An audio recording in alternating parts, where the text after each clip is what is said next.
Jennifer Grayson, President of the Greater Chattanooga Association of Realtors. And I'm Dan Griess, President of the Multiple Listing Service of the Chattanooga Association of Realtors.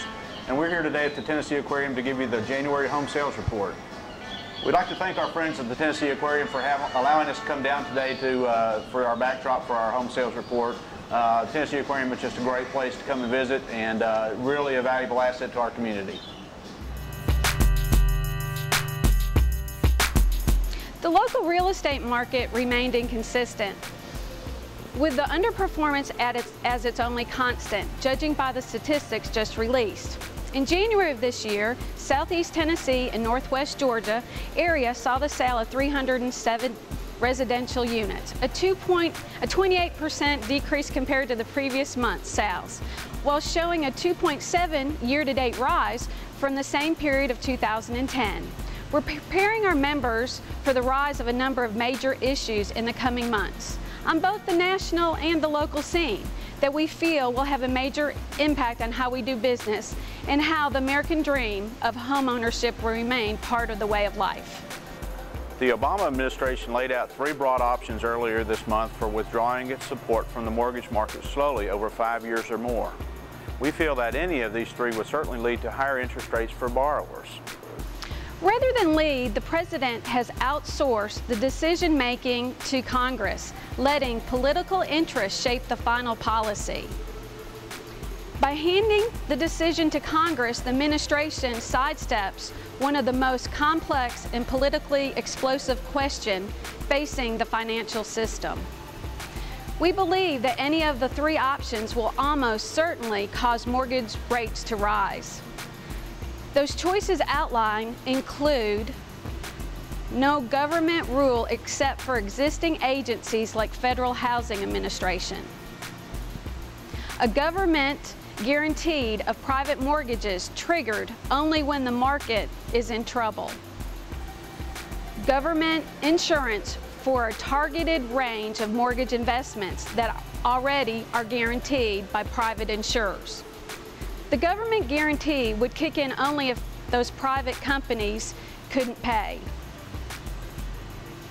The bailouts of Fannie and Freddie have cost taxpayers nearly $150 billion, but there is a growing recognition that drastic action would upend the housing finance system, threatening the broader economy.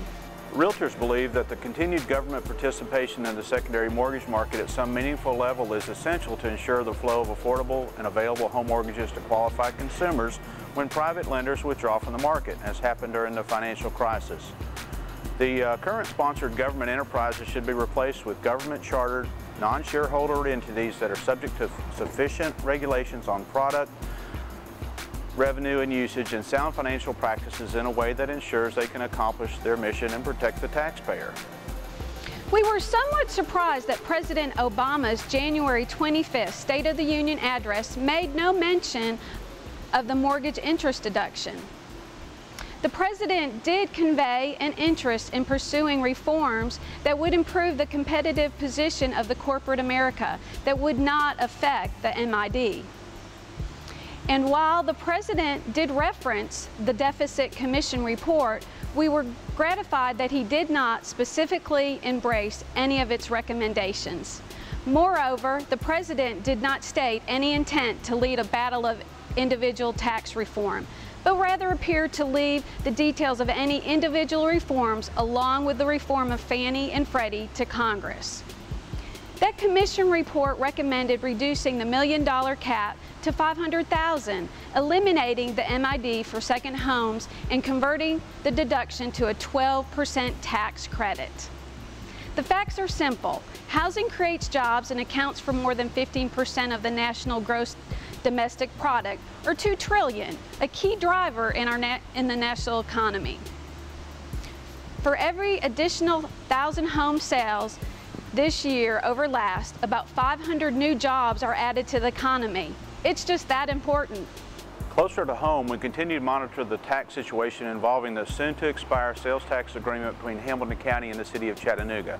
With the fundamental operation of our entire school system and the justice system in the balance, we feel that this is no time for gamesmanship, and serious efforts to renegotiate an equitable new agreement should have already been underway.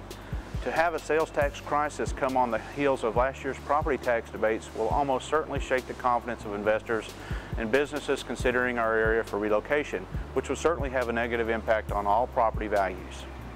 Turning to the rest of our statistics, in the month of January, the local median price was $132,900. That represents an increase of 11.2% from the same period 1 year earlier and a 3% decrease from the median price reported the previous month. January also saw a decrease of 1 full week of the average days of market, moving from 145 to 138 days, reflected in the current absorption rate of 9.7 months of current inventory.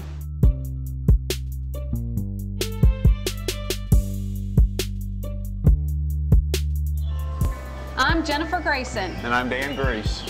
Stay tuned for next month because you'll never know where you're going to find us. So tune in next month and see where we'll show up on GCAR TV.